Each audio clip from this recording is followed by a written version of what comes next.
यह एक ऐसी रानी की कहानी है जो अपनी बुद्धि और दिमाग से सुनसान महलों में भी खुशियाँ ला देती है। एक राजा की 3 रानी थीं।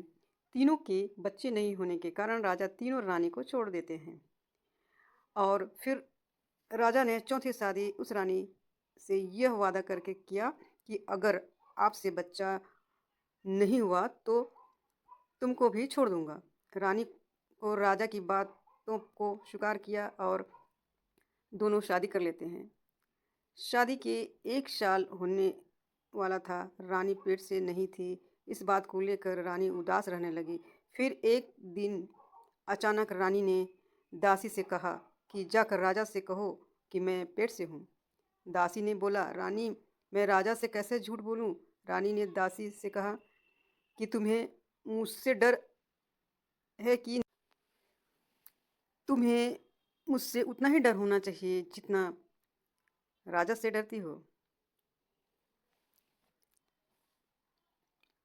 यह सुनकर दासी राजा के पास जाती है और कहती है कि रानी पेट से है महाराज। यह सुनकर राजा खुश हुए और तुरंत रानी से मिलने जाने लगते हैं। तभी दासी ने राजा से बोली, राजा जी, रानी आपसे तभी मिलेंगे जब बच्चा पैदा हो जाएगा। यह रानी का फैसला है। रानी कसम खाती हैं।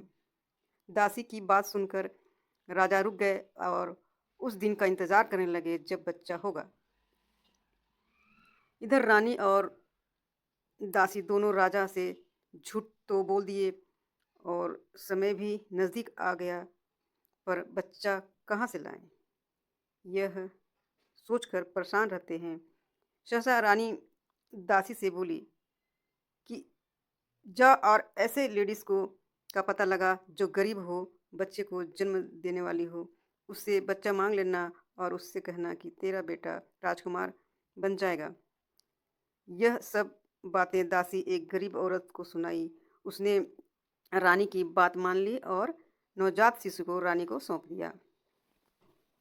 अब रानी राजा को खबर भेजती है कि रानी को लड़का हुआ है। राजा बहुत खुश थे। पूरे राजमहल में उत्सव मनाया